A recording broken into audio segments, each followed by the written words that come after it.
مختصرا په صفا الفاظو به درته ویم چې الله پې ګواه کم چې د دې زمانې د وهابیانو پنجپیریانو د دې زمانې شیعهګانو دی نه به داسې ځان ساتئ لکه سړی چې د تور مار نه ځان ساتي د دی په مجلس کې خیر نشته او که مجلس کې وابي یا بهر چرته ایسارې خبرې اوري نو دا نرځوان درته ایسار دی باذن الله چې ته کم اعتراض کې د الله په فضل د هر یو اعتراض جواب به درته درکوم انشاءالله ځکه مونږ د امامنا امام الائمه فی الحدیث چې دې حال کې څومره خلک ګورئ څومره اکثر عربان یا عجمان ګورئ مونږ د امام اعظم ابو حنیفه رحمت الله علیه مقلدین یو په نره باندې خو مونږ دا وایو چې امام اعظم ابو حنیفه رحمت الله علیه 12 لکه 15,000 350 مسلې د قرآن او د حدیث نه په خپل عقل سره راوستې وي کدی 12,75,350 مسلو کې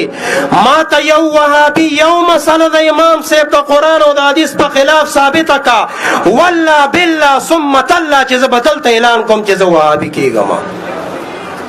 12 لکه 15,350 مسلې امام صاحب د قرآن او حدیث نه راوستې دي زما داسې امام دی چې هغه په سن 61 هجري کې ولادت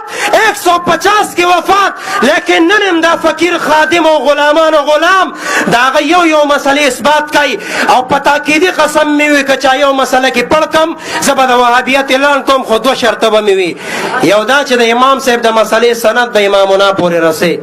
د هر کو جاخل قول براتنه ذکر کې او دویم دا چې د مفتابه سټیم به پیراته وهي چې دا قول مفتابه دی د دوه شرایطو سره چې تر لذي او کوم خبره ماته ثابته زه تیار یم معزز مقصد مې دا چې په نور الفاظ باندې پوي کم تاسو مونږ ټول چې ناسو د سرور کونین نور امتیان یو مونږ هر وخت لپاره دا چغې وو چې یا رسول الله کستا د دین د پاره د قربانۍ ټیم راغی نو مونږ خپل زار خپل اولاد خپل بچي دا د ستا د دین نه تاو را تاو کلوګي او قرباني بکو خو ستا په دین بکو تیو چتولو ته څوک نه پرېږدي